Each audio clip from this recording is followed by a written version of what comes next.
Então, voltamos a gravar. Mais uma vez, boa noite a todos. Vamos dar sequência ao nosso estudo, o estudo introdutório da primeira epístola de Pedro.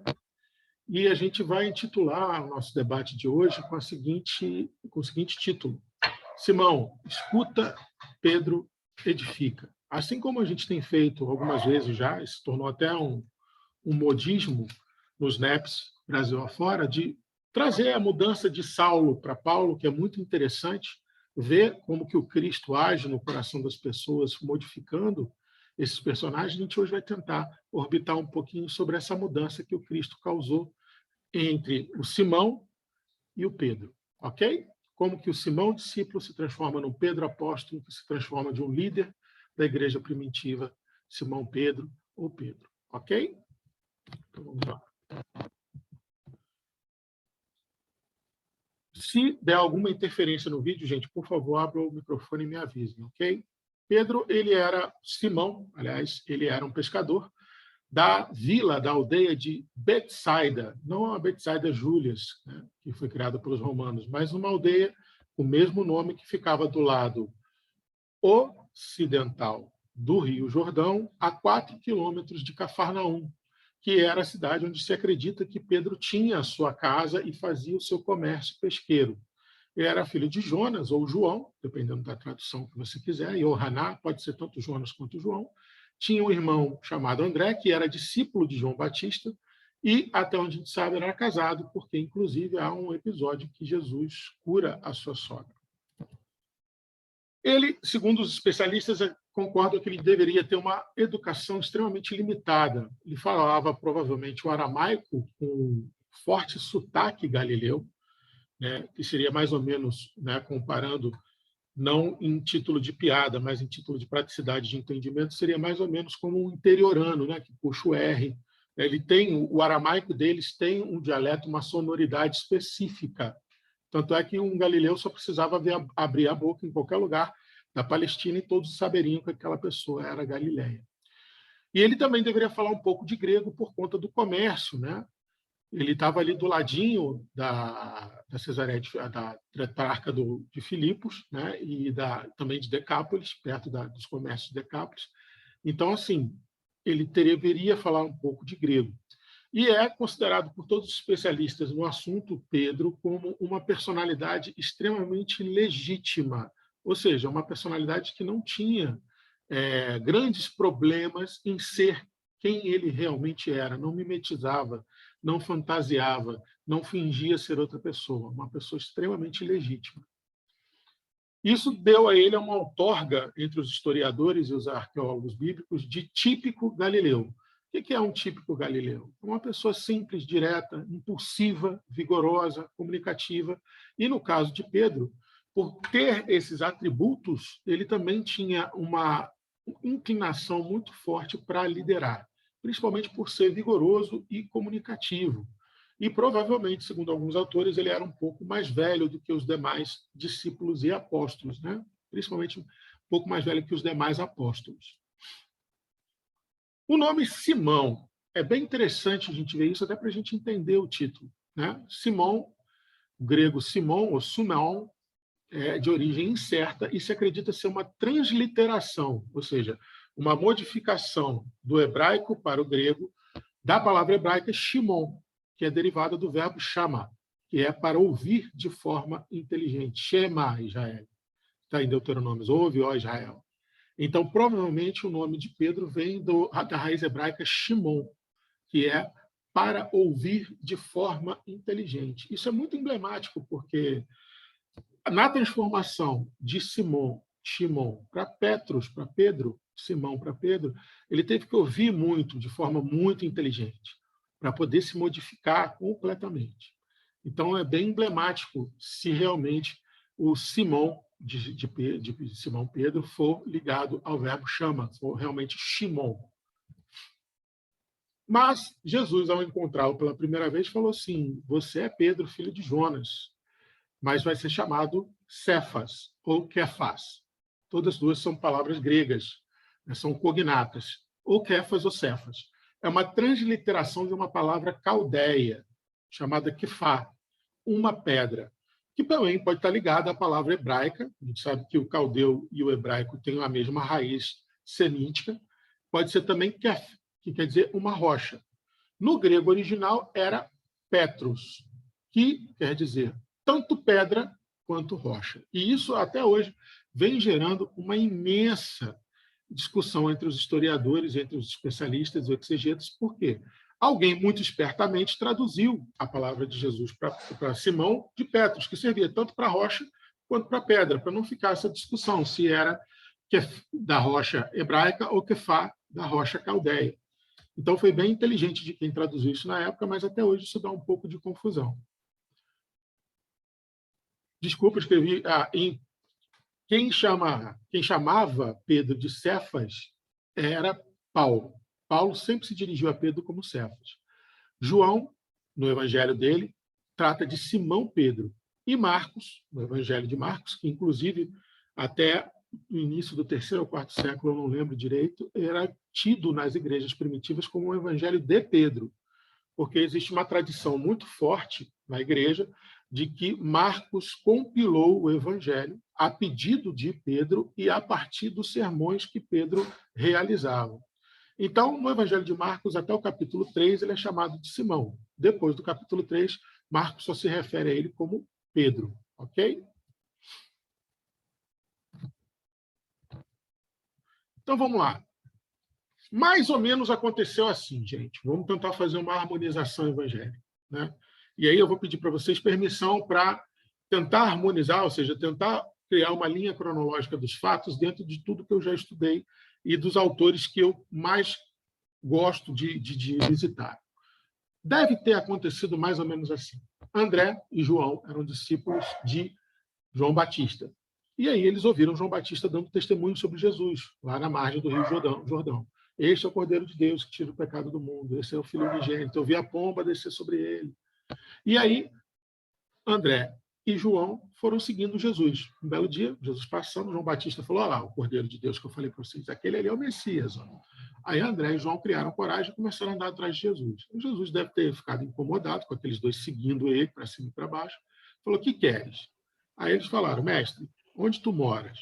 Esse mestre onde tu moras é uma expressão idiomática semítica que quer dizer assim: mestre, posso pernoitar na sua casa porque eu quero aprender com você? Ou seja, era eu me colocando à disposição, sim, eu queria ser seu discípulo. O senhor me aceitaria? Aí Jesus falou: venham, venham e vejam. Aí dormiram com Jesus, devem ter tido uma conversa maravilhosa, e no dia seguinte, conforme as narrativas nos falam, André foi apresentar Jesus a Pedro. Né? E quando Jesus olhou para Pedro, falou: tu és Simão, o filho de João, ou de Jonas. Tu serás chamado Cefas, que interpretado é Pedro. A gente não sabe direito se foi só a partir daí e a partir somente desse chamado que Pedro se converteu completamente. Alguns historiadores mais modernos gostam de pensar o seguinte: esse foi o primeiro contato, ok? André apresentou, e aí Pedro ficou meio assim, falou: oh, esse cara aí me botando apelido, né? E já é meio parente de João Batista, que é um cara estranho, não sei não. E ficou só meio balançado. Deve ter achado interessante a pregação de Jesus, mas nesse primeiro momento, provavelmente ele não se converteu por completo.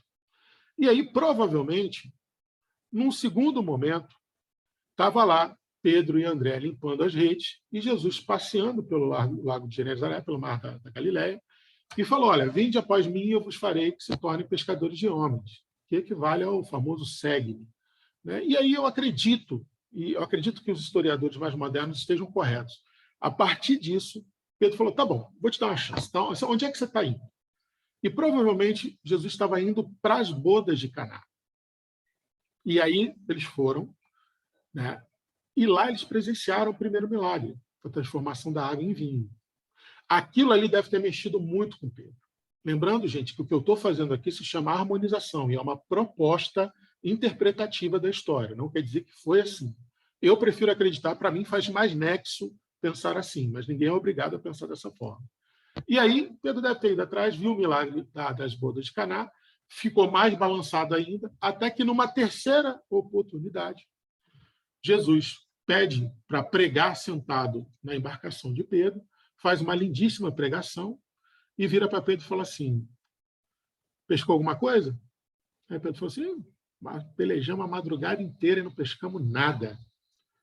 Aí Jesus falou assim, vamos ao mar alto, então. Vamos ao mar alto, então, para a gente poder.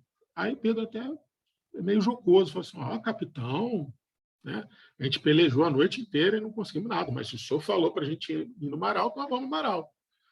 E aí ele se distanciou um pouquinho. Jesus falou assim, joga a rede à sua direita aí. Aí Pedro, tá bom, capitão, vou jogar. Jogou.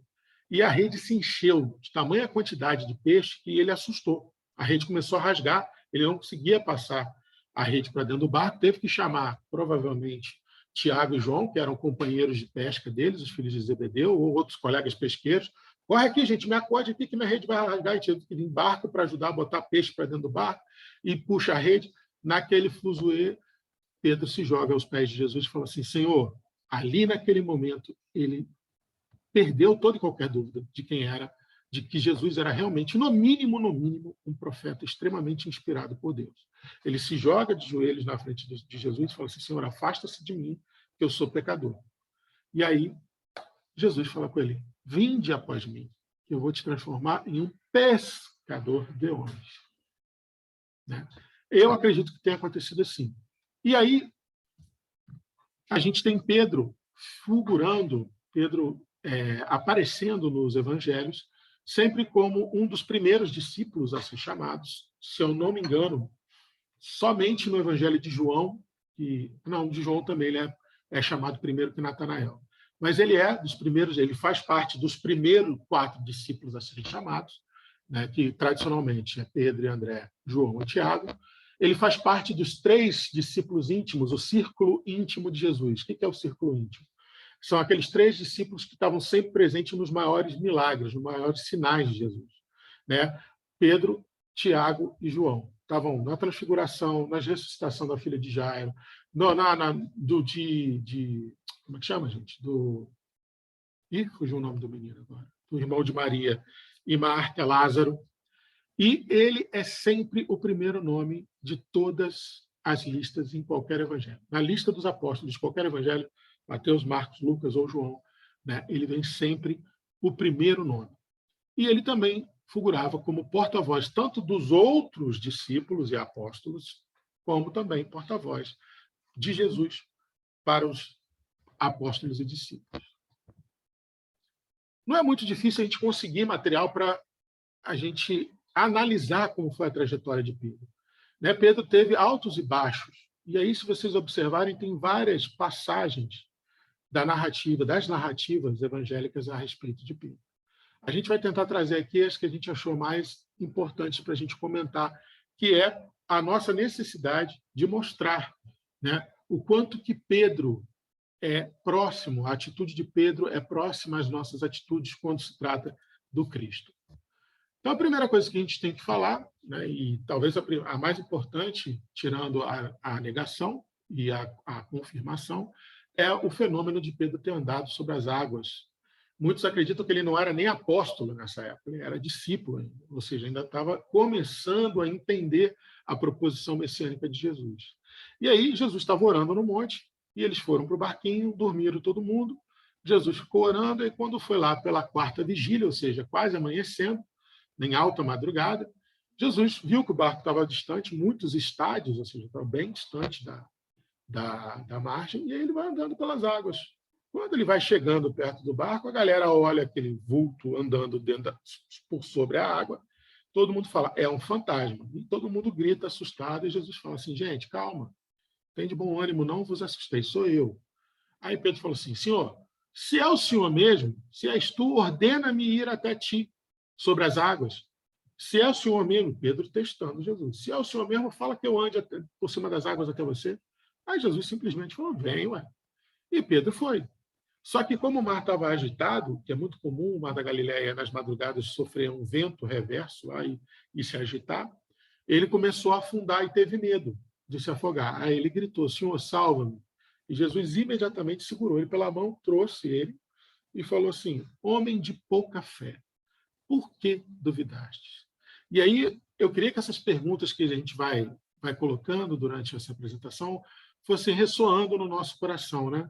Por que a gente duvida ainda da misericórdia de Deus e da interferência, da excelsa magnitude de Jesus na nossa vida, né? Que ele é o nosso paraninfo, a égide, né? Nós estamos sob a égide do Cristo, porque, sabendo que estamos sob a égide do Cristo, a proteção máxima do Cristo, e da misericórdia de Deus, por que a gente ainda duvida? Por que a gente ainda tem tão pouca fé? Outro episódio interessante para falar de Pedro é quando Jesus profere, lá no Evangelho de João, um discurso sobre aquele que não comer a minha carne, não beber o meu sangue, não poderá ter a vida eterna. E ele usou metáforas realmente muito pesadas para o entendimento daquela população, mas Jesus sabia o que estava fazendo. Na verdade, ele estava vendo assim, quem realmente está pronto para entender. E ali tinham vários discípulos, fala-se centenas de discípulos. Só que aí, ouvindo aquele diálogo, aquele discurso de Jesus sobre comer a carne e beber o sangue, a galera ficou meio bolada. E aí o pessoal começou a falar, dura essa palavra, né? Quem pode ouvi-la? Quem vai poder consumar isso aí que o tal do Jesus está falando? E aí a galera começa a dispersar. Jesus fala assim, olha, então, gente, quem não acredita no que eu estou falando, porta da casa, né? Porta da rua, serventia da casa. Fiquem à vontade. E a galera começou a ir embora.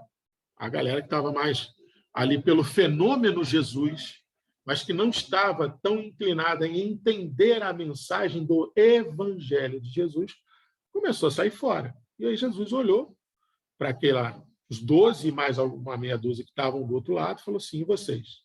Né? Vocês vão também partir? E Pedro fala, Senhor, a quem nós iremos? Só tu tem palavras de vida eterna e nós cremos e sabemos que você é o Santo de Deus, que você é o Messias. Então ali Pedro confirma, eu acredito que você é o Messias, eu não vou te deixar. Né? Eu estou vendo grandes sinais feitos por você, mas eu preciso beber do seu ensinamento. Você é meu rabi, você é meu mestre. Os sinais são importantes? São, mas eu estou aqui também para aprender a sua doutrina. E era exatamente isso que Jesus queria, separar o joio do trigo, de quem realmente estava ali só pelo fenômeno e quem estava ali pelo fenômeno crístico de transformação planetária pelo Evangelho. E ali Pedro deu provas de que estava pelo Evangelho. Outra condição também que Pedro se sobressai, né? Quando Jesus estava passeando com os discípulos pela Cesareia de Filipe e lá nas terras altas, para cima da Galileia, e aí ele começou assim, o que o povo está dizendo aí que é o Filho do Homem? Filho do Homem é Jesus se referindo a ele mesmo, né? Uns dizem que é Elias, outros dizem que é um dos profetas, ou João Batista, não sei. É um dos profetas que ressurgiu. Tá. E vocês? Quem vocês acham que eu sou? E Pedro imediatamente fala, você é o Cristo, você é o Messias, você é o Filho do Deus que vive, do Deus Yahvé, você é filho dileto dele. Mais uma vez, Pedro falando, eu acredito que você é o Messias. Não estou nem aí para os fenômenos. Eu sei que você é o Messias, eu quero aprender a sua doutrina. Aí ele fala, bem-aventurado és tu, Simão, Jonas, Simão, filho de Jonas. Porque não foi nem a carne nem o sangue que te revelaram, mas meu Pai que está nos céus. Eu gosto de interpretar essa palavra de Jesus como assim, bem-aventurado é você, Pedro, que mesmo reencarnando e perdendo parte da sua consciência, você não se esqueceu o que você está fazendo aqui. Você está tentando cumprir a sua missão com primazia. Né? Não foi nem o sangue nem a carne, não foi a reencarnação, não foi a coisa material que traz. Tinha uma outra interpretação teológica para as doutrinas que não acreditam na reencarnação. Quando fala porque não foi nem carne nem sangue, tipo assim, não foram as coisas materiais, o fenômeno, não foi o espetáculo que você está vendo de fenômenos sobrenaturais, mas o meu Pai, a inspiração divina, a inspiração, o dedo de Deus, te fez perceber que eu sou o Messias.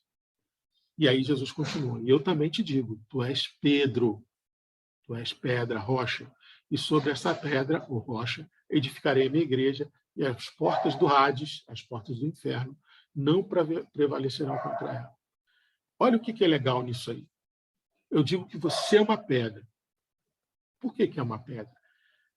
Evolutivamente, né, nível espiritual evolutivo nosso, no planeta de provas e expiações, até mesmo para um Pedro, um Simão Pedro, discípulo e apóstolo e amigo de Jesus, né, estava muito, mas inimaginavelmente aquém do que o nível perispiritual do nosso mestre. Acho que todos concordam com isso. Quando eu falo, você é uma pedra, ou seja, você é uma pedra, você é uma coisa bruta, mas que vai ser, mas a partir dessa coisa bruta, a gente vai impedir que o erro, que a ignorância da lei divina prevaleça nessa terra. Você é a pedra fundamental do advento do Cristo, do advento do Evangelho. E mesmo com tanta brutalidade, mesmo ainda tão rude, você vai impedir que a ignorância da lei divina prevaleça nessas terras. E aí ele fala, eu te darei as chaves do reino dos céus e tudo que ligares sobre a terra estará ligado nos céus. E tudo que desligares sobre a terra estará desligado nos céus. Confesso para vocês que cada vez que eu faço um estudo dessa palavra, desse versículo, eu chego a uma conclusão diferente. Então, eu não vou nem comentá-lo, vou deixar para a gente comentar no nosso debate depois. Outra passagem lindíssima é quando Pedro e Jesus estavam tendo uma conversa mais íntima, os dois, e ele solta, mas mestre, então, quantas vezes eu tenho que perdoar meu irmão? Até 7 vezes, que era o que mandava a lei judaica. A lei judaica dizia o seguinte, se teu irmão pecar contra você até 7 vezes, mas voltar arrependido, você perdoa. Mas da 7ª em diante chega, porque aí também já é demais. E aí Jesus refaz esse conceito da lei mosaica. Não, Pedro, eu te digo que você tem que perdoar 70 vezes 7. Ou seja, indeterminadamente, invariavelmente, tem que perdoar. O perdão, Pedro, imagino Jesus querendo explicar, ele é para liberar a carga de você, não do outro. O perdão é para você ser livre, para você ser leve, para você continuar. Não é para o outro. Eu imagino que seja essa a intenção dos 70 vezes 7. Perdoe sempre, perdoe sempre. Outro episódio que todo mundo conhece também é a transfiguração no Monte Tabor. Estavam lá Pedro, Tiago e João, e Jesus estava orando, de repente Jesus começa a ficar muito brilhoso, começa a aparecer uma nuvem, e aí o negócio vai ficando esquisito, e aparece Moisés de um lado e Elias do outro. Aí imaginem, vamos imaginar nós ali naquele lugar. Hoje a gente sabe da história, para a gente é fácil. Mas imagina que a gente não soubesse da história e de repente você está dormentando, você está cochilando, aí você abre o olho e você vê Jesus brilhando, com Moisés de um lado e Elias do outro. É óbvio que você vai ficar, no mínimo, assustado.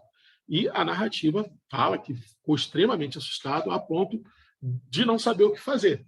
E aí Pedro, como era o mais comunicativo, como ele sempre tinha que ser o primeiro, ou sempre de dizer o que ele estava pensando, como um bom galileu, que ele era, ele falou assim, Rabi, mestre, Jesus, ó, é bom a gente estar aqui, tá? Nós vamos fazer 3 tendas, então, uma para ti, uma para Moisés e uma para Elias. Achando que aquilo ali estava começando um novo advento, ou que dali viria alguma revolução. E naquele impulso de Pedro de não saber o que fazer e propor uma coisa absurda para a situação, as nuvens começaram a se adensar e veio uma voz de dentro das nuvens e falou assim, este é meu filho muito amado, ouçam-no. E aí aquilo dissipou, e quando dissipou estava só Jesus normalzinho, sem brilhar tanto. E o pessoal ficou meio assim, meu Deus, o que aconteceu? Viram um dos maiores fenômenos mediúnicos que a gente já teve notícia no planeta Terra. Outra coisa que Pedro também fez, que é bem interessante, é Pedro ter cobrado Jesus. Pedro chegou para Jesus logo após o episódio do jovem rico, e Jesus ter dito, né, como é difícil entrar um rico no reino dos céus. É mais fácil um camelo passar pelo buraco de uma agulha do que um rico entrar no reino dos céus. Aí o pessoal fala assim, nossa, se é assim, quem vai poder se salvar, Jesus? Aí ele fala, para Deus nada é impossível. Para nós, para vocês homens, sim, mas para Deus nada é impossível. Querendo dizer o seguinte, o Pai nunca fecha as portas do arrependimento. Arrependam-se legitimamente e aprendam a se reinventar dentro do Evangelho, e aí as coisas mudam, vocês vão poder entrar no reino dos céus também. E aí Pedro, né, não entendendo como os outros, né, achando que era uma fala muito dura, falou assim, então Jesus, a gente deixou tudo para te seguir. Larguei para trás meu emprego, meu barco, meus peixes, minha esposa, minha casa, meu conforto, e estamos aqui, andando para cima e para baixo, porque se tem uma coisa que o Senhor faz, né, Jesus, é andar, o Senhor anda muito, né? Jesus nunca teve parado, e a gente está andando aqui com o Senhor, e aí, como é que vai ser? E aí Jesus fala, amém, ou seja, com certeza, Simão, Eu digo que não há ninguém que tenha deixado casa, ou irmão, ou irmã, ou mãe, ou pai, ou filho, ou campo, por minha causa, ou por causa do Evangelho, que não receba agora, neste tempo, o cêntuplo de casas, irmãos, irmãs, mães, filhos e campos, com perseguições, e a vida eterna na era vindoura. Esse versículo é muito interessante de ser analisado, por quê? O que Jesus está fazendo?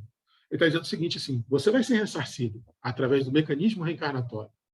Os que são seus irmãos hoje podem até vir como seus filhos amanhã, mas a família a qual você pertence, ela vai continuar nesse ciclo de evolução, né, através do fenômeno da reencarnação, vai continuar com você, com as devidas perseguições, porque nós estamos num planeta de provas e expiações. Vocês têm expiações a cumprir para se evoluir, para evoluir. Mas isso vai permitir que vocês tenham a vida eterna na era vindoura. Outro ensinamento de Jesus para Pedro. E aí, já chegando ao final da jornada messiânica do nosso Cristo planetário, eis que, antes da última ceia, Jesus resolve tirar a sua túnica, cinge com uma toalha, ou seja, assim, coloca uma toalha enrolada na cintura e começa a lavar os pés dos discípulos. Aí o pessoal pergunta, Jesus, o que você está fazendo? Ele falou assim, hoje vocês não vão entender o que eu estou fazendo, mas lá na frente vocês vão entender. Já fazendo uma menção àquela discussão que teve por causa de João e Tiago. Aquele que quiser ser o maior no reino dos céus, seja o menor e servidor aqui nesse mundo. E, lógico, Pedro, vendo aquela cena de Jesus lavando os pés da galera, Pedro falou assim, Senhor, você não é um mestre, isso não é uma postura de um mestre. Lembre-se, Pedro ainda pensava com a cabeça farisaica daquela época. Não, nunca que o senhor vai lavar meus pés, Jesus, desculpa. Aí Jesus falou com ele, Pedro, se você não me deixar lavar, você não vai ter mais parte comigo. Né? Aí Pedro falou, não, então, se é assim, o senhor pode lavar meu pé, minha cabeça, minha mão, o senhor pode me dar um banho completo. Jesus fala assim, Simão, aqueles que já estão purificados pelo Evangelho já estão de banho tomado. O que Jesus estava querendo reforçar ali? Falando assim, gente, vou limpar os seus pés, preparando esses pezinhos lindos que vocês têm para a caminhada, para a jornada que vocês vão fazer. Porque vocês vão sair para outros cantos para pegar o Evangelho em terras longínquas. E também eu estou mostrando para vocês, se eu que sou o Cristo, posso me ajoelhar e lavar os seus pés como um ato de carinho, não se esqueçam que não há serviço menor nem serviço maior. Há o serviço que precisa ser feito agora e há o serviço que precisa ser feito depois. Então, ali é Jesus falando assim, não existe maior ou menor. Existe a cooperação. Maior ou menor é assunto para Deus. Quem é maior, quem é menor. Aqui entre vocês, o assunto é cooperação. Não tem nem maior nem menor. E, lógico, ele foi junto com João preparar a última ceia, né? Isso é um dado importante. E, durante a ceia, quando Jesus ficou atribulado e falou que alguém ia trair, ele começou a dar uma de fuxiqueiro, de fofoqueiro. Né? João estava inclinado no peito de Jesus, aconchegadinho, e aí Pedro começou a dar aquelas de beijo, assim, tipo, e aí, quem quer? Pergunta para ele aí, pergunta, quem quer? Quem quer? E fez com que Jesus falasse, né? Molhou o pão, é aquele que eu vou molhar o pão no vinho e vou entregar. Entregou para Judas, as narrativas dizem que naquele momento Satanás se apoderou de Judas, e Judas saiu meio que correndo, e Jesus só fala assim, o que tem que fazer, faça logo. Ou seja, cumpre a meta, né, cumpre a programação, mesmo que não seja uma programação reencarnatória ordinária, mas cumpre como tem que ser. Né? E, lógico, também na Santa Ceia, depois desse climão que ficou com a saída de Judas, Jesus começou a falar, está chegando a hora do martírio, está chegando a hora que o Filho do Homem vai ter que ser levantado para glorificar a Deus. Né? E eu vou ser pedra de escândalo para todos vocês. Jesus já avisando, tipo assim, não se sintam culpados. Né? Tem que acontecer desse jeito. E eu vou fazer vocês experimentarem o pior lado de vocês essa noite.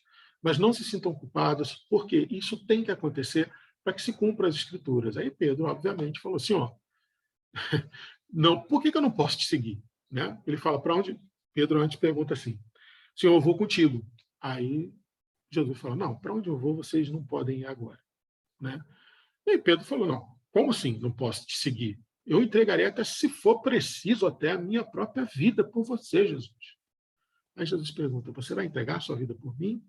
Simão, Pedro. Amenamente digo, ou seja, com certeza, eu te falo com certeza, Pedro, não cantará o galo até que você me negue 3 vezes. E aí ficou aquele mais climão ainda do que já estava. E não foi que Jesus, indo para o Horto das Oliveiras, para o Getsemane, para orar, levou quem? Pedro, Tiago, João. E aí, orando, e naquela tormenta, se é que a gente pode admitir que o Cristo possa ter algum tipo de tormenta, mas frente ao inevitável, né, ele pedia para Pedro, para João e Tiago orarem com ele, e os 3 dormiam. E dormiam. Aí Jesus reclamava, gente, ora comigo, que a carne é fraca, a alma está preparada. Orem, orem inclusive para que vocês tenham apoio espiritual para esse momento, que também vai ser crucial para vocês. E aí chega Judas, né, junto com os como é que chama? Os guardiões do Sinédrio, né, os guardas do Sinédrio, e aí fala que sim, aquele que eu beijar é quem vocês vão capturar. E aí Jesus tem aquela fala maravilhosa para Judas, que dá outro seminário. Amigo, aqui vieste. Essa fala de Jesus para Judas ela é fantástica, porque ela diz tanta coisa. E Judas beija Jesus, e tem todo aquele diálogo, né? O pessoal fica assim, pô, mas se ele é o Messias, se eu botar a mão nele, como é que vai ser? Aí Jesus, quem que vocês estão procurando, gente? Ah, Jesus de Nazaré. Sou eu. Aí os guardas ficaram meio assim, não pega, não vai. Você lá. Não, você primeiro. Agarra ele primeiro lá, se não acontecer nada com você, eu vou. E ficou, Pedro sacou da espada e foi em cima de um que se chamava Malco e cortou a orelha do cara. Deu-lhe uma espadada, cortou a orelha do cara. Aí Jesus, obviamente, falou, Pedro, embainha tua espada. Embainha tua espada. Por quê? Primeiro ele fala, aquele que vive pela espada perecerá. E segundo ele fala, porventura eu não beberei o cálice que meu pai há de me dar? Ou seja, Pedro, não é com violência. Não é com violência. Aqui é um momento exatamente do sacrifício. Aqui é um momento de provar assim, o quanto de força interna, de fé de que Deus é suprema e plenamente bom você tem. Não trate o outro como os homens se tratam. Aqui não é lugar de força braçal. Aqui é lugar de força espiritual. Para se cumprir o projeto reencarnatório, para se manter na fé inabalável, para se manter na tudo aquilo que eu te ensinei, Pedro, eu acabei de te falar que tem que perdoar 70 vezes 7.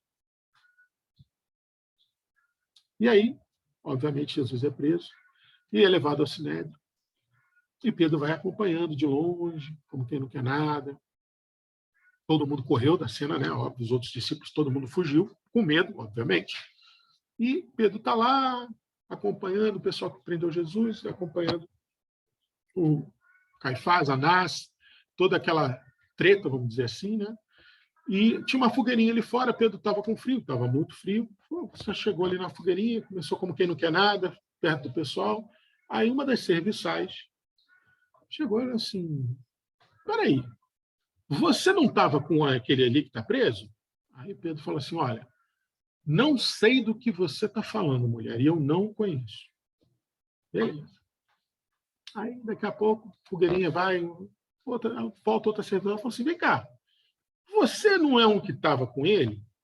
Aí ele, gente, já falei. Não sei quem é esse cara. Tudo bem. Daqui a pouco, um dos próprios guardas fala assim, cara, você estava com ele sim, sabe por quê? Você é galileu, estou reconhecendo pelo seu sotaque. Aí Pedro pragueja, e jura, batendo no peito, eu não sei quem é esse homem. Quando ele acabou de falar, o galo cantou, aí ele lembrou das palavras de Jesus. E na narrativa de Lucas tem ainda um toque de crueldade de Lucas, porque diz que nesse momento Jesus fitou, olhou de longe, olhou para ele. E ele viu Jesus olhando para ele. Né? Já no Evangelho de João, foi um parente do próprio Malco, que ele tinha cortado a orelha, que reconheceu, não, peraí, você cortou a orelha do meu primo. E aí ele pragueja e diz que não era. E Marcos tem aquela história do negar 3 vezes antes do galo cantar 2 vezes. Mas assim, a beleza desse momento é justamente a mistura desses fatores. Né? Pedro negou praguejando, o galo cantou, ele lembrou que Jesus já tinha predito, e ele olha na direção de Jesus, Jesus está olhando para ele. E aí a narrativa evangélica diz que Pedro chorou amargamente. Se retirou e chorou amargamente. Imagina o sofrimento de Pedro. Mas aí, como Jesus é suprema bondade, né, benevolência, indulgência e perdão, logo após, quando Jesus já estava ressurreto, Pedro se entristecido, né, Pedro triste, falou assim, vou voltar lá para Genezaré, vou lá para o lago, vou pescar. Aí a galera falou, então a gente vai com você. E eles lá pescando, um belo dia, voltando com o dia amanhecendo, sem pegar peixe nenhum, uma pessoa lá na praia falou assim, e aí, amigo, vocês pegaram alguma coisa? Aí o Pedro gritou, não, a gente pelejou a madrugada inteira e não pegamos nada. Aí a pessoa da margem falou assim, joga a rede à sua direita. E aí João falou assim, João pescou, falou, é Jesus, cara. E Pedro se atira no mar quase seminu, né? E vai nadando e chega lá, Jesus está esperando com os peixinhos na brasa, com pães. Aí eles sentam, tem um momento agradável de amigos, que eles eram amigos. Uma coisa que a gente não lembra, ou tem dificuldade de lembrar, é que Pedro e Jesus eram grandes amigos. Amigos.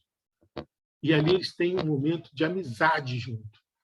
Mas Jesus não dá ponto sem nó, e tudo com Jesus tem que ser extremamente eficiente. 3 vezes ele foi negado por Pedro. Então, a primeira vez ele pergunta, Pedro, tu me amas? Na palavra grega, tu me agapas? Ou ágapas? Aí Pedro olha para Jesus e fala assim, sim, eu te filo. Tipo assim, eu gosto de você como amigo. Só que ágape é o amor supremo, é o amor que está acima de Eros, é o amor que você tem com as divindades, é o amor que tudo entrega, tudo dá, é o amor do capítulo 13 da Carta aos Coríntios. É aquele amor, é o ágape, ou ágape. Aí Pedro responde, não, eu gosto de você, eu te filo. Jesus responde, então alimenta meus cordeiros, cuida desse rebanho que eu estou deixando para você, Pedro. Conversa vai, conversa vem. Jesus, Pedro, tu me agapas? Aí Pedro já olha meio esquisito para Jesus e fala assim, sim, Jesus, eu te filo, tipo, eu gosto, já falei, né? Eu já respondi, eu gosto. Então, Jesus, então alimenta meus cordeiros. Conversa vai, conversa vem. E aí Jesus, talvez no ato de caridade, eu imagino assim, falou assim, então vou dar para ele uma coisa que ele possa suportar. Pedro, você me filéis, ou seja, você gosta de mim mesmo como amigo? Aí Pedro se entristece, porque Jesus perguntou uma terceira vez. Aí ele responde, mestre, oida pantas, em grego quer dizer assim, o senhor sabe de todas as coisas, Jesus. Você sabe que eu te amo. Ou você sabe o quanto, o como eu te amo, você sabe de todas as coisas, Jesus. Aí Jesus só responde para ele, então alimenta meus cordeiros. E logo após ele fala, vem, segue aqui, tem que ter uma conversa com você. A gente não sabe que conversa foi essa. Mas a gente sabe que foi uma conversa suficiente para que lá na frente, no dia de Pentecostes, Pedro tomasse a frente de todos, né? E estavam zombando, os apóstolos estavam sendo zombados pela população que estava ali em Pentecostes, e ele começa um discurso lindíssimo, dizendo assim, olha, o que vocês estão vendo aqui é o cumprimento da profecia de Jonas. É o Espírito Santo descendo sobre aqueles que acreditaram que o Messias pisou sobre a terra e agora são herdeiros da cruz em prol do Evangelho. E ele faz um discurso lindíssimo, e naquele dia 3.000 pessoas foram convertidas. Dali por diante, Pedro começou o Simão que a gente conhecia nas 3 afirmativas, Senhor, oida pantas, filo, o senhor sabe que eu te amo, o senhor sabe de todas as coisas. Ali foi a virada de chave. Ali Simão começou a se transformar em Pedro. E lá no Pentecostes, talvez tivesse começado a primeira sedimentação. E dali por diante, o Pedro foi sendo construído muito rapidamente. Por exemplo, logo depois, ele vai até o templo com João orar e um paralítico, um coxo, né, que provavelmente já devia conhecer Pedro, na hora que viu eles entrando, pediu uma esmola. E Pedro olhou e falou assim, nossa, não tenho nada aqui. Aí Pedro, cheio do Espírito Santo, falou, não tenho nem prata nem ouro, cara, mas o que eu tenho, eu vou te dar. Em nome de Jesus Cristo Nazareno, levanta-te e anda. E puxou o cara pela mão. E o cara saiu andando, pulando de alegria. Ali nasceu Pedro. O parto que começou em Pentecostes, né, as dores do parto que começaram nas 3 confissões de Pedro, né, na gestação que foi lidar com as 3 negações, aqui Pedro nasceu. E desde então, Pedro foi criando uma autoridade espiritual exemplificada, tão grande, que as pessoas colocavam os doentes no caminho por onde Pedro andava, porque até a sombra de Pedro curava as pessoas. Então as pessoas ficavam à beira do caminho por onde Pedro ia andar, para que a sombra de Pedro curasse essas pessoas.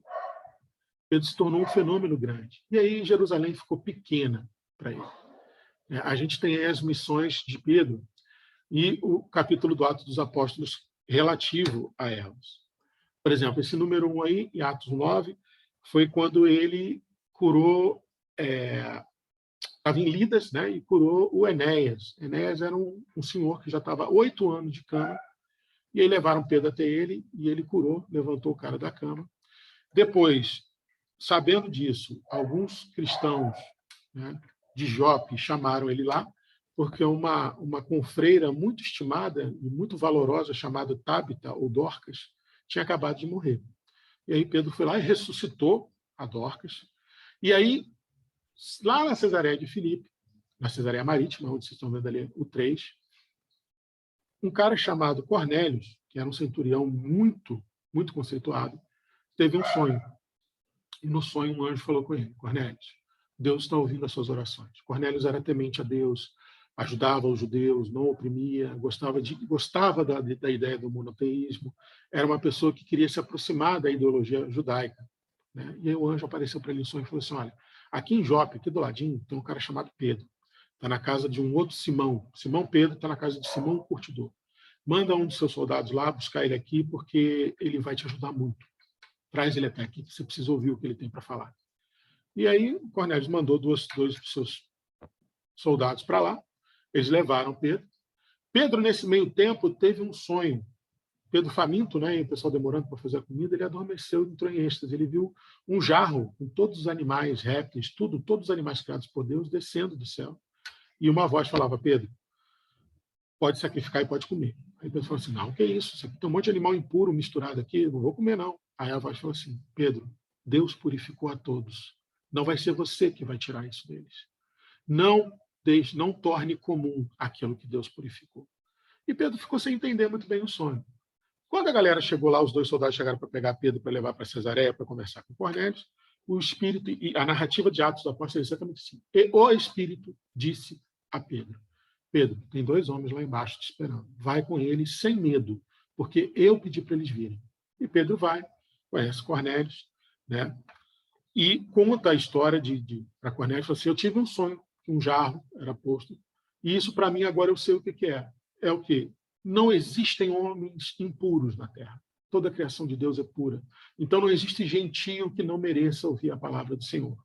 Então senta aí você, sua família, um monte de amigo íntimo, que eu vou falar sobre o Senhor Jesus Cristo para vocês. E naquela noite, todos que estavam ali na casa de Cornélio se converteram. E ele batizou a todos. Isso é muito legal. E depois ele volta para Jerusalém para o concílio. Logicamente, tem na doutrina dos espíritos, né, um adendo antes dessa volta para Jerusalém para o conselho, ou a gente não sabe dizer se foi antes ou depois, historicamente, mas, se eu não me engano, Paulo Estevão dá a entender que é depois do concílio, ou não, desculpa, antes, que Pedro vai até Antioquia, né, a igreja de Antioquia, e é onde acontece a treta entre ele e Paulo. Um grande momento, a coroação final de Pedro nas narrativas evangélicas. Pedro chegou, a pedido de Barnabé e Paulo, para fazer uma visita, porque eles estavam tendo os mesmos problemas com os gentios. Né? Vai fazer circuncisão, não vai fazer circuncisão? Gentio tem que ser circuncidado? Não tem. Como é que faz? Né? Mas isso não é uma violência? Isso não é contra a doutrina do Cristo? E aí Pedro chegou lá e foi recebido com muita alegria, foi festa para caramba, e todo mundo ficou muito alegre. E aí Pedro ia na casa de todo mundo, conversava com todo mundo, ia ter refeição com todo mundo, super alegre, super... Eis que Tiago, que era um bispo, né, ou o líder da igreja de Jerusalém, na ausência de Pedro, manda 2 confrades irem lá para falar: Pedro, olha, você tem que ir lá para a gente conversar esse negócio aí dos gentios aí, cara. Você tem que ir lá para Jerusalém, porque a gente tem um concílio para fazer. Quando eles chegaram, Pedro ficou taciturno, quietinho, desanimado, já não queria sair muito, já não tinha muito contato com gentios. Aí Paulo ficou pau da vida com aquilo. Falou: não, peraí, pô. você é nosso líder. Você tem que dar exemplo. Por que você está mudando a sua atitude? E, numa preleção noturna do Evangelho, ele acusou abertamente Pedro. Falou, Pedro, você está sendo hipócrita. E fez um discurso e chegou até a assustar. Barnabé começou a chorar, porque era o melhor amigo de Paulo, o melhor amigo de Pedro. Barnabé chorava igual criança. E Paulo descascou Pedro, e Pedro ficou naquilo, meu Deus, e olhava o pessoal olhando para ele, ele falou, tem que fazer alguma coisa, não dá para ficar quieto. Mas, ao mesmo tempo, ele tinha vontade de falar assim, não, ele já velhinho falou assim, isso aí é o fulgor da juventude de Paulo, ele não tem muito que aprender, deixa eu ficar quietinho. Mas aí as pessoas começaram a olhar e ele viu que o clima começou a ficar ruim. Como diz Emmanuel em Paulo Estevão, capítulo 5, da segunda parte, Lutas pelo Evangelho. Ali teve uma grande chance da igreja ruir. Teve uma grande chance da igreja ruir. Do cristianismo sofrer uma perda, um baque muito grande. E aí, na narrativa de Emmanuel, lá no capítulo 5, da segunda parte, ele fala o seguinte, que Pedro começou a refletir. Ele tinha que fazer alguma coisa. E aí Pedro começou a pensar, se eu me encolerizar, ou seja, se eu ficar com raiva, eu vou negar os valores do Cristo que eu aprendi. E eu já sei que eu não tenho que me encolerizar. Se eu votar em Tiago, se eu tomar partido de Tiago, seria parcialidade, porque todos dois têm pontos certos, todos dois têm pontos errados. Nenhum dos dois está plenamente certo, nenhum dos dois está plenamente errado. Agora, se eu der razão para Paulo integralmente, também não é justo. A mesma coisa que dar razão para Tiago. Ele pensando. E aí ele procurou arregimentar na mente dele os ensinamentos, falou assim, o que Jesus faria agora no meu lugar? Deixa eu ver se eu vou buscar mentalmente alguma dos nossos encontros, alguma das nossas falas. Ele lembrou Marcos, né? O que desejasse ser o maior fosse o servo de todos. E aí Pedro, segundo a narrativa de Emmanuel, experimentou grandíssimo consolo e ficou muito tranquilo, a ponto da galera ficar assustada, até Paulo ficar assustado, porque Paulo estava atacando ele ferozmente, a ponto de Barnabé estar chorando igual uma criança. Então, vocês imaginam a ferocidade que Paulo atacou verbalmente Pedro, e Pedro tranquilaço, zen, de boa. Como ele viu que ele teria que tomar uma atitude, aí quando Paulo deu uma pausa para respirar, ele levantou e falou assim, irmãos, falou com calma, mas extremamente nobre, não é segredo para ninguém que cheguei a negar o mestre 3 vezes, no momento mais doloroso e no momento que ele mais precisou de mim. Eu tenho errado muito nesse mundo, não é segredo para ninguém. Eu tenho medido a misericórdia do Senhor justamente pela profundidade do abismo das minhas fraquezas. O Senhor me ama tanto que Ele perdoa até ter negado Ele no momento que Ele mais precisou de mim. Se eu errei contra vocês, irmãos muito amados de Antioquia, eu peço perdão das minhas faltas, igual o Mestre me perdoou. Me perdoem. Eu me submeto ao vosso julgamento e rogo que todos se submetam ao julgamento do Altíssimo. Ou seja, se você me acusa, né, faça um exame de consciência. Se você também não tem que rever alguma coisa nos seus códigos morais. Se você está me medindo com essa vara, meça-se a você também. Se você está me julgando, julgue-se a você também, como o mestre ensinou. Reconhecida a extensão das minhas necessidades espirituais, Pedro continua, e recomendando-me as vossas preces, passemos, irmãos, aos comentários do Evangelho de hoje. Ou seja, o que Pedro fez? Falou, gente, eu sou falho, eu não sou perfeito. Eu posso estar errando nessa questão? Posso, mas eu não sei o que fazer. Eu preciso pensar. Orem por mim, para que o Espírito Santo me ilumine. E nós todos possamos tomar uma decisão boa para a obra do Evangelho, que é o mais importante aqui. Então, vamos acabar com essa briga, Paulo, e ler aí a lição do Evangelho e vamos para o que interessa. Aí todo mundo ficou boquiaberto. Nossa, todo mundo achou que Pedro ia fazer um discurso esculachando Paulo, botando Paulo abaixo de cachorro, mas não. Não, ele é a rocha.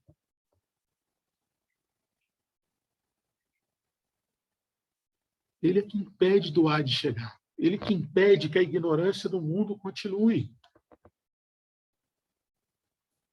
E ele dá uma grande lição. E ele e Paulo terminaram essa história grandíssimos amigos, como ele mesmo fala em uma de suas epístolas. meu muito amado amigo Paulo. Depois disso, gente, a gente sabe muito pouco sobre Pedro. Ele teve um martírio numa cruz invertida, como Orígenes e Tertuliano falam? Não sei, não existe consenso sobre isso.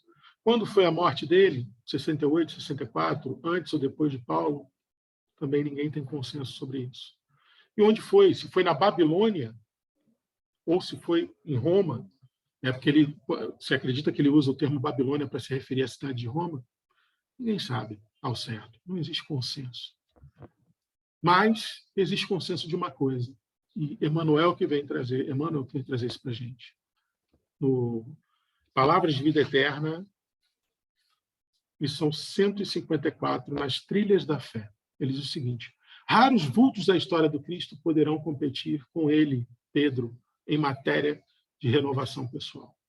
E prestem bem atenção, Emmanuel falando isso de Pedro, sendo que Emmanuel é devotado, classicamente, sem querer esconder a Paulo.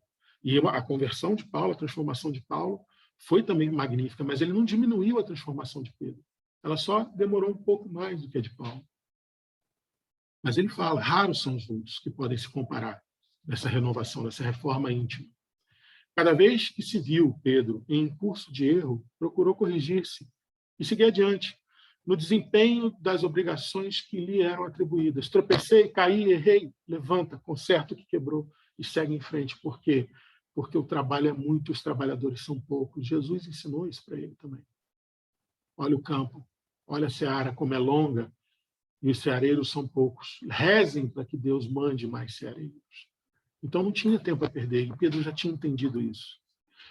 Emmanuel conclui. Pedro, com a autoridade do exemplo, afirma-nos que, diante da providência divina, todos nós obtivemos valores iguais para as realizações da mesma fé. Não existe nem pequeno, nem grande, Pedro. Eu, sendo Cristo planetário, posso lavar o seu pé. Você, sendo a rocha que vai impedir da ignorância divina perpetuar, pode sacrificar sua vida por mim. Grandes e pequenos, o que importa, o que é realmente a lei divina, é a cooperação.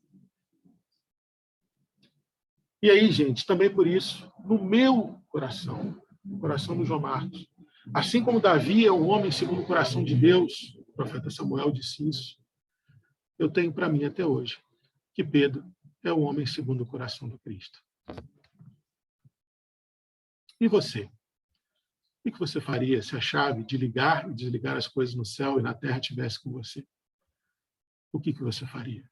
Qual exemplo do Pedro você seguiria? E aí, meus irmãos, deixo para vocês, para a gente fazer o nosso colóquio. Quem gostaria de começar falando para a gente?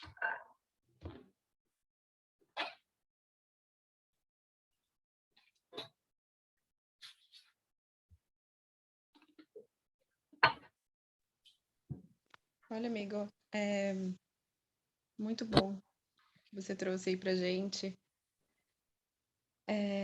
Eu queria até saber se está sendo gravada, que eu até gostaria de assistir mais vezes depois. Sim.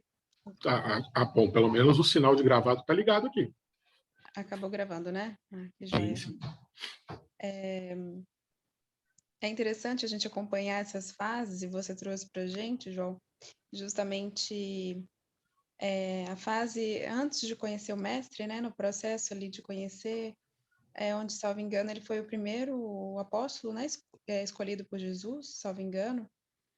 E o tempo, né, em que Pedro viveu com o mestre, o convívio, né, ao longo de todos os anos, de tanto aprendizado, e a sua continuidade, né, após a morte do nosso mestre. A gente percebe que durante a caminhada, Jesus corrigiu muito, né, talvez pelo temperamento de Pedro, com muita paciência, com ternura e até muitas vezes de forma assertiva, talvez para se fazer alcançar ali a mensagem, e dado o temperamento dele, que não é muito diferente de todos nós. Mas a gente vê muito que, ao longo dessa caminhada, Jesus vai corrigindo e utilizando muito dos erros a partir dali tirar lições valiosas, né, para essa caminhada. Então, acompanhar essas etapas me fez compreender justamente a trajetória de Pedro, né? Talvez no momento certo, depois de tanto agir de forma reativa, de forma impulsiva, trouxe, né, alguns episódios, e a gente lembra esse de quando pede para embainhe sua espada, né, para não tratar as coisas dessa forma, que não era este o caminho. Então, depois de uma vida tão reativa, a gente também consegue contemplar e observar o seu espírito conciliador lentamente sendo dado vazão, lentamente tomando conta, e ele tendo cada vez mais propriedade, vivência entre os seus erros e seus acertos ali, e com as lições valiosas que Jesus trouxe, que ficam certamente muito bem instalada ali no coração dele, na consciência dele, a ponto de chegar no momento em que esse espírito conciliador toma, né, uma proporção tão grande que aí começa a se manifestar de fato. Então ele começa a observar e avaliar o que Jesus faria, e dessa vez de uma forma menos reativa, de uma forma mais profunda, mais conciliadora, né? Muito bonita essas reflexões que trouxe realmente esse caminhar, e a gente compreende a partir daí que as coisas vão mudando paulatinamente, né? Vão mudando aos poucos, com nossos esforços, com nossa dedicação. A gente almeja ali alcançar um determinado fim, uma determinada referência, referenciando no Mestre Jesus, mas a gente compreende que é uma caminhada, né? Que é uma construção, que então vem a figura de Pedro nos mostrar justamente isso. Essa mudança, quando você passa a deixar florar esse germe de bondade, esse espírito conciliador que há, e ver essa trajetória dele se consolidando nesse episódio, né? Que traz o Tiago e do Paulo, e realmente muito, muito interessante.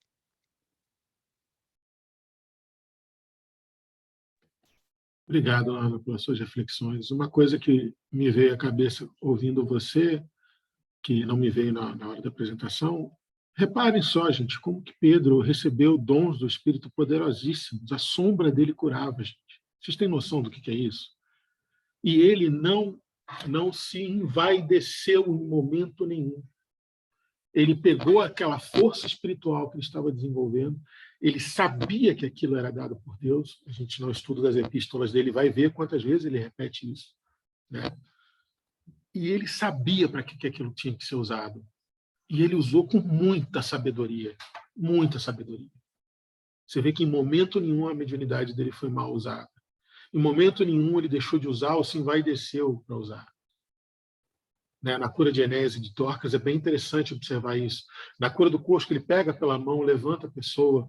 Quando Cornélio se ajoelha, se joga na frente dele e se ajoelha, agradecendo a Deus por Pedro estar na casa dele, ele fala: homem, levanta, eu sou um homem igual a você, não se ajoelhe perante de mim.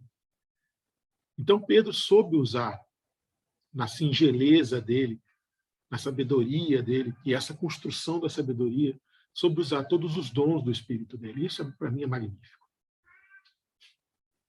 João, você trouxe esse aspecto, né, comentando que ele não se envaideceu, e eu levo até para o extremo oposto, assim, que bom que a culpa não o paralisou, né, Sim, por também. ele ter negado, que bom que a culpa não dominou, fez com que ele justamente pegasse aquela lição e levasse ao longo da sua caminhada, né? Sim, sim, com certeza. É o que eu falei, né? As dores do parto foram a negação e a confirmação, né? Tome ágapas, tome filéias. Depois, o primeiro grande milagre, né? O Pentecostes, ali ele viu que, ali ele entendeu, falou: realmente isso aqui é um projeto muito maior do que a gente está pensando. Realmente isso aqui é da parte de Deus, não tem como não ser. Realmente Jesus era o Messias, não tem como ter dúvida disso. E ali nasceu Pedro.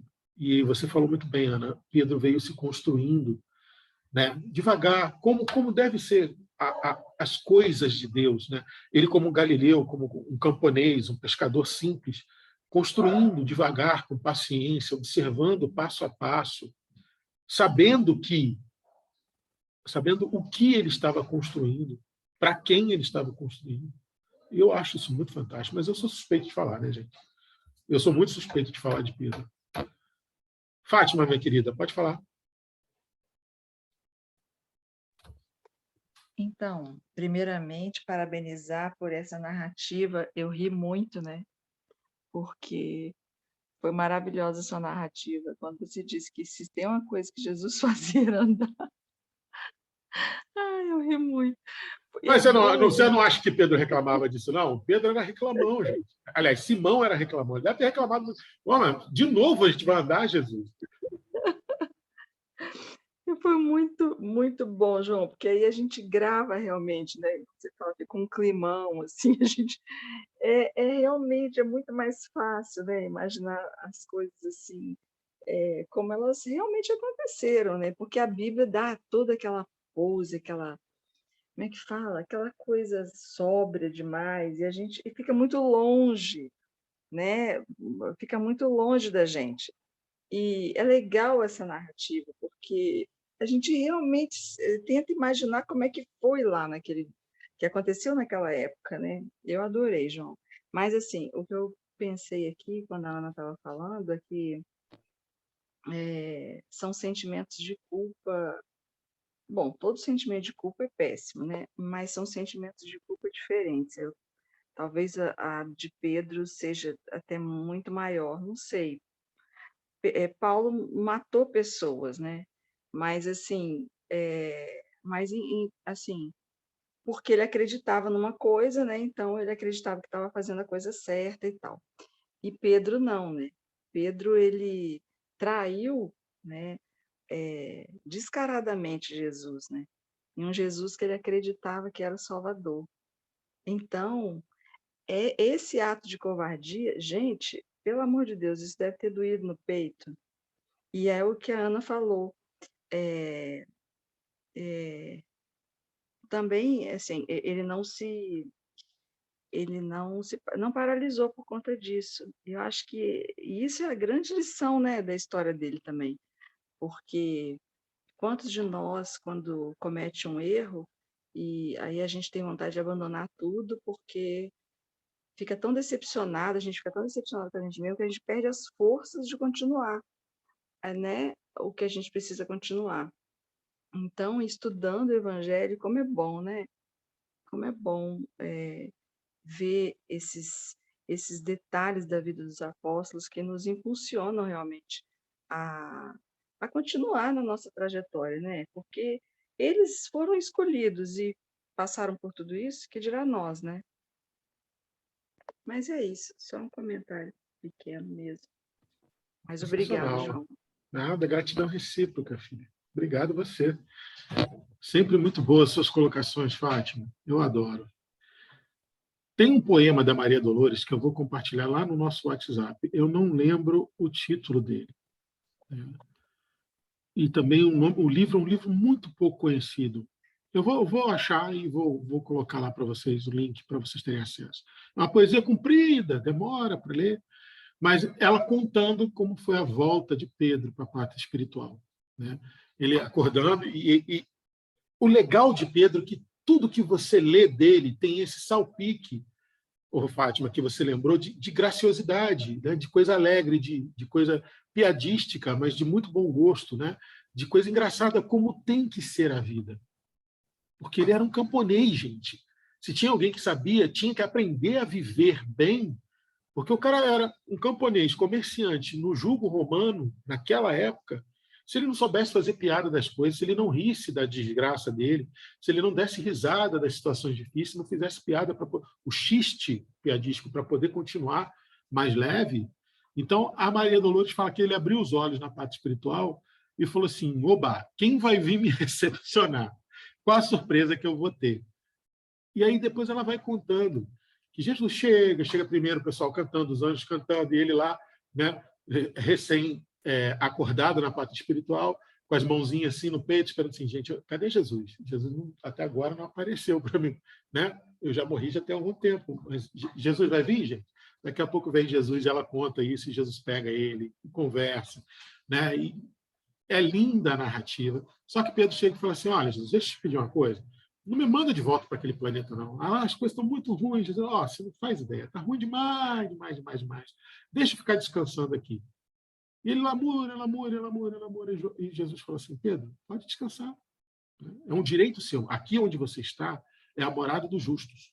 Você e todos os nossos irmãos que estão aqui contigo têm o direito de descansar. Mas não me pede, porque ele falou assim, fica do meu lado, Jesus, deixa eu ficar do seu lado, fica comigo aqui, ou deixa eu ir com você. Ele falou, Pedro, mas isso não tem como fazer. Por quê? Enquanto houver uma lágrima causada pela ignorância da lei divina, eu não posso parar meu trabalho. Porque eu prometi a meu pai que eu ia resgatar até a última ovelha. Nenhuma ovelha ia se perder. Então, enquanto houver um gemido causado pela ignorância da lei divina, eu tenho que trabalhar, Pedro. Aí Pedro olha e falou assim, tá bom então, Jesus, vamos lá. E termina a poesia com os dois indo trabalhar em prol da humanidade. Lindíssimo, eu vou achar para vocês para a gente compartilhar no grupo. E o Simar, fala para nós, depois a Adriana. Na verdade, o que eu vejo Pedro muito próximo de nós, né, da humanidade. Essa personalidade impulsiva, arrogante, bravo, né, que acompanhou o mestre ali do lado e nos 3 anos dá a entender que ele não aprendeu muito. Ele tinha que ter sido ele a negar exatamente para quebrantar esse espírito, como acontece conosco, né? Quando a vaidade, quando o egoísmo, quando as coisas estão crescendo demais, a gente toma uma derrapada para quê? Para entender que o caminho não é esse não, né, meu filho? Vamos cair de joelho aí, vamos ralar o joelho, vamos levantar e seguir outra estrada, não é isso? Sim, então, assim, eu vejo Pedro dessa forma. É o exemplo mais próximo e, assim, a oportunidade que a gente tem de entender que nós podemos fazer igual. Que nós podemos, que Jesus nunca escolheu o perfeito, não escolheu aquele que seria, né, o exemplo, não. Ele escolheu aquele que o atenderia com lealdade. Foi isso que Pedro foi. Pedro foi leal. Ele errou, ele caiu, ele levantou e cumpriu tudo que ele tinha que cumprir. Então, é a chance que nós temos hoje aqui, né, reencarnados. Então, assim, eu gosto muito de Paulo, todo mundo gosta, né? Mas eu sempre imaginei Paulo muito distante, eu jamais teria uma conversão igual Paulo. Talvez seja a maior inspiração. Vai devagar, né? É devagarinho que a gente chega lá. Isso, mano. Deus é Pai, não? Eu e você, a gente não pode falar de Pedro, não, né, Simar? A gente é muito puxa-saco dele. Muito emocionado. Que bom. Obrigado, Simar. Adriana, quando ele fala com Humberto que ele saiu de homem pescador lá da Galileia, né? Pescador da dureza, a um apóstolo com muito pouca fé, aqui, na hora que eu li aquilo, eu falei, não, eu posso animar porque eu também vou longe, pronto. Ele, mesmo depois de tantos anos, né, ele entende ainda que ele é aquele apóstolo que ainda faltou com dever, que não deu tudo de si. Já pensou que humildade? Sim. Não, a gente tem que seguir esse homem mesmo. Ele tem que me perguntar se o Simar, tu me amas, que eu vou responder. Sensacional, Simar. Esse aí que você está falando é aquele encontro do Humberto de Campos com Pedro, do 2º Congresso Eucarístico Brasileiro, não é? Essa lição que você está falando? Essa lição também é fantástica. Vou botar o link dela também. Deixa ela aí para mandar também. Ela é muito boa. Vou achar ela, vou botar. Adriana, minha irmã, diga para nós. Ei, meus queridos, boa noite. Boa noite. Eu também estou rindo junto com vocês aqui, né, desse jeito impulsivo de Pedro, que realmente, aí o Simar falou, né, a gente, assim, encontra muito similaridade com o jeito dele, porque é bem um jeito nosso, como já foi dito, né, e nós iríamos falar um pouquinho desse jeito impulsivo que encontramos em nós, mas como que a determinação de Pedro, tendo Jesus como alvo, ele foi conseguindo vencer um pouco dessa impulsividade, ele foi conseguindo se focar cada vez mais e fazendo essa mudança necessária cada vez mais, né? Emmanuel comenta naquela passagem, quando Jesus pergunta a Pedro, né, se tu me amas, por 3 vezes. Emmanuel comenta que Jesus não perguntou a Pedro de conhecimentos, quais conhecimentos ele tinha, ou não perguntou outras coisas. Jesus perguntou apenas o seguinte: Pedro, tu me amas? E Emmanuel fala que essa pergunta tem um seguinte significado, né? Que o amor basta.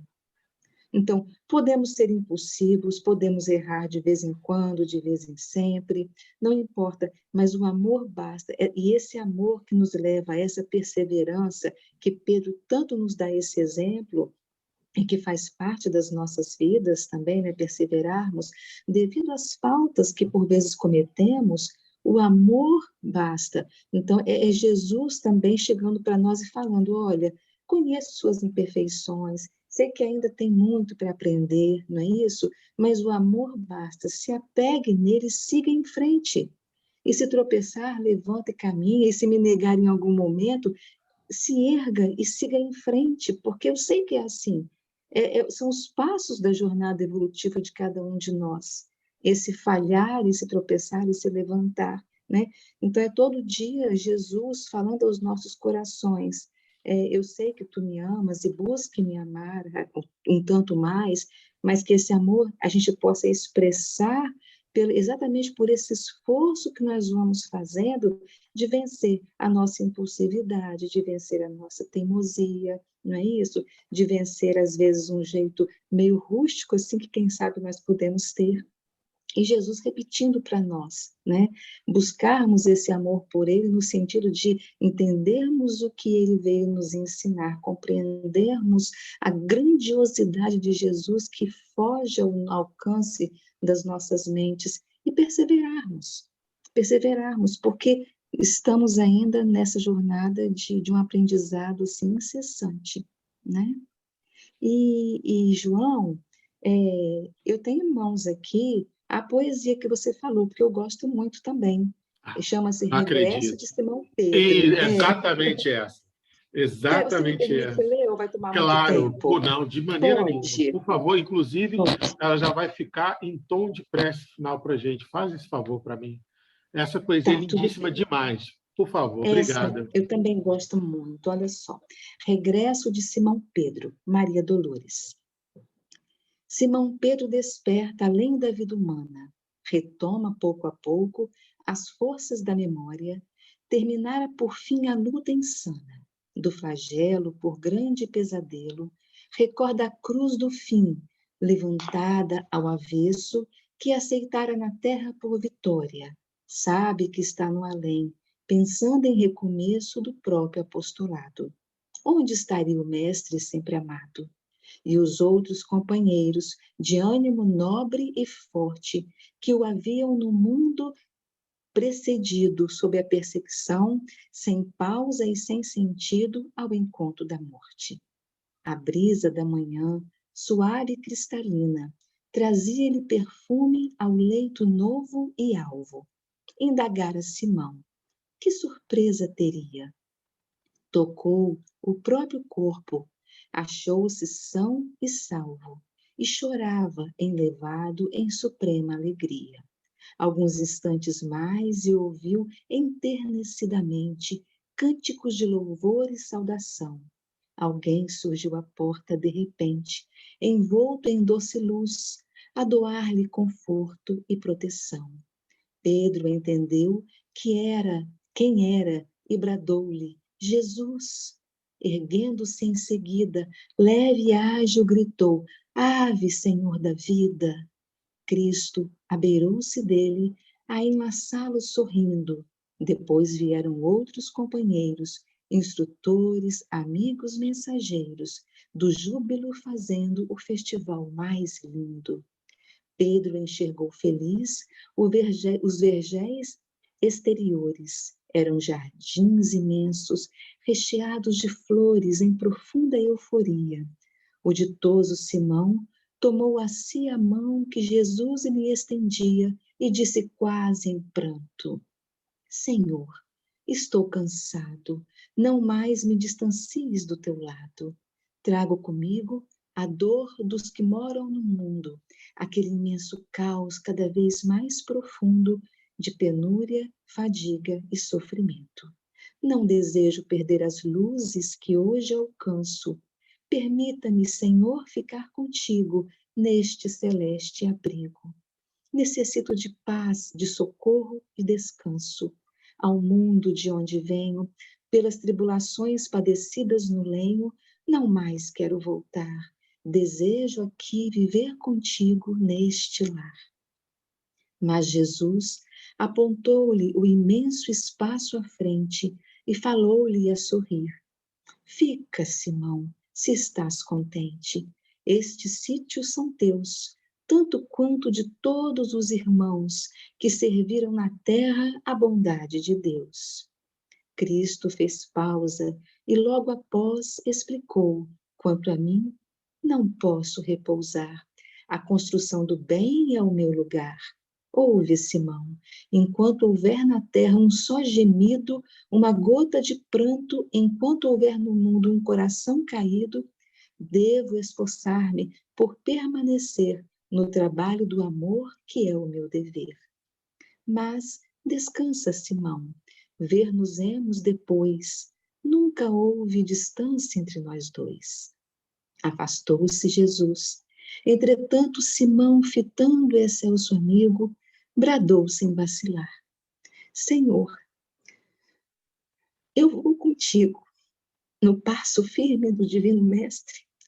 Ambos se retiraram das alturas, buscando a direção das faixas obscuras da vastidão terrestre.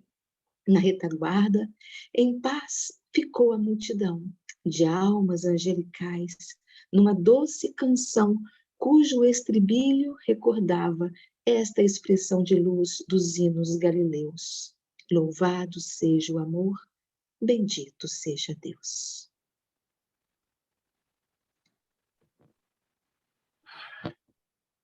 Obrigado, Adriano. Essa poesia é fantástica.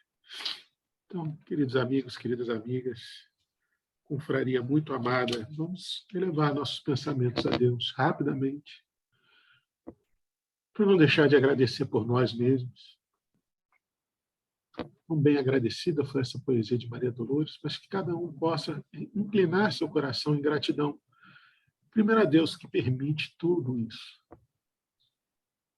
Muitas vezes a gente nem merece, como Pedro muitas vezes falou, eu nem mereço. Como ele disse para Paulo, eu tenho medido a misericórdia de Deus pelos abismos da minha fraqueza, da minha ignorância da lei divina. Então Deus é tão misericordioso, Pai, obrigado. Gratidão imensa, imensa, por nos permitir nos encontrarmos toda quarta-feira nesse singelo estudo, mas que tão bem faz as nossas almas.